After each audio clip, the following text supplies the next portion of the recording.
Okay, in a previous video, now I did upload it on a Sunday, and people don't watch videos that much on Sundays, but it's not that bad. And I think in my previous video, I had a commenter say that it went over the viewers' heads. I don't think it went over the viewers' heads. I think the viewers watched the video, proper nouns, and said, okay, so you're saying that immigrant groups can actually be broken down into multiple groups. Okay, nobody denies that, so what? What are you trying to say? And so what I said in that video, it seems trivial.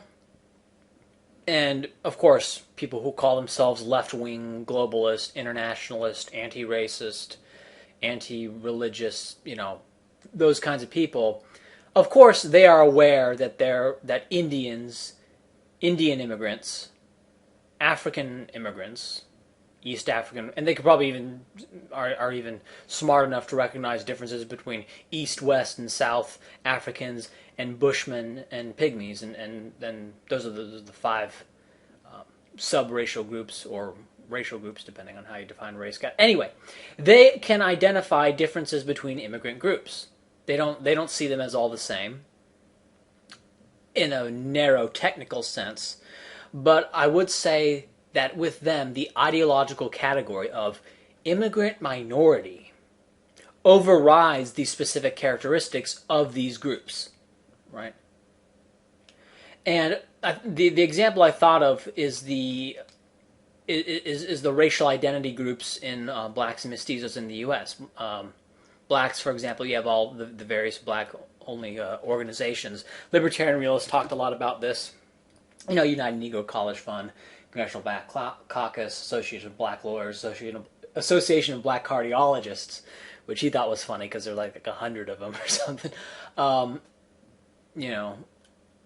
Association, whatever. You can find a whole laundry list of black-only professional organizations and some lower-level black identity organizations, and not to mention the explicit black identity that doesn't go around parading in the form of an explicit racial organization, but, for example, black voters saying, how is this politician or this rule going to help my people? Right? They come out and say, my people, black people. Right? And so when you recognize that, racial nationalism, doesn't have to wear a hood, then you see it as far more prevalent than normally. And there's a problem, though. And this is a good example because what prevents, quote-unquote, left-wingers from seeing this is the ideological category overwhelming what's actually there, right? The improper noun overriding the proper noun, right? Of immigrant minority or oppressed minority, that ideological category is overriding the reality, which is black people. Okay. And so they look at, and so when you present them all of these black these explicitly racial identity and racial advocacy groups, they see that as a response to oppression. They don't see that as a form of nationalism, as a form of racial nationalism. They see that as a form of response to oppression, that they were attacked and targeted as a collective, and so they respond and react as a collective. And so that is fine and that is fair. That is not an expression of racial nationalism. It is an expression of just wanting fairness on an individual, for them as individuals. And so in the ideological prism, that's what they see. They see blacks as, they look different, but that's kind of, trivial stuff. What matters is their social category as having been slaves and as having, been under Jim Crow, plus various other less formal forms of oppression, a la Tim Wise's theories. And so they don't see it as black nationalism.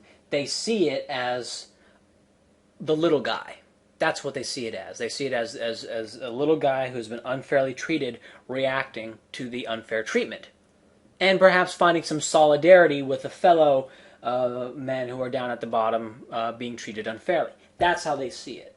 Right? They don't see, and so because of this ideological prism, to which they're, to which in my mind's eye, this idea is 20% true, right? And I mean, I'm just giving you my what does that even mean? 20% true? Well, that's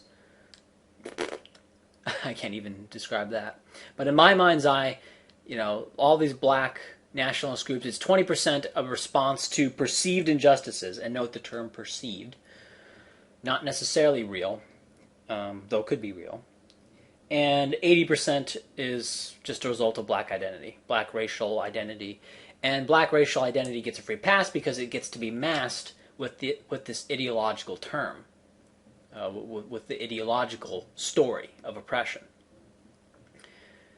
So, and you see the same thing happening with mestizo immigrants from Mexico and other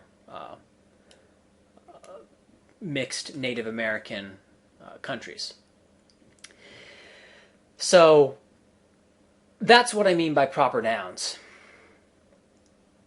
If we go over to Europe, if we go over to the United Kingdom and we look at the bringing in of Muslim immigrants and African immigrants, what you'll notice is that the opponents of these immigrant groups, and they'll say that they're not really opponents and that they just want them to integrate or have limitations, blah, blah, blah, blah, blah. They don't like these groups. And the reason they don't like these groups is because they're treating these groups not as an ideological category, but as a proper noun. They're treating them as a proper noun, not an improper noun. They're treating them as Muslims who want to come in and they're taking over little areas and they want to make everyone else live under Sharia. Right?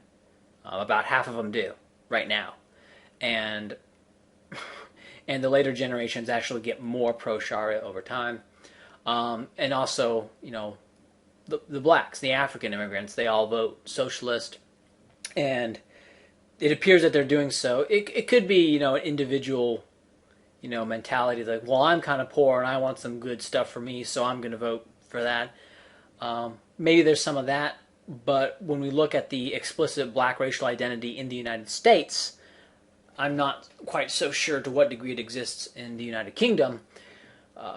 We see them voting that way out of a racial loyalty pact, right? And we see, black conservatives.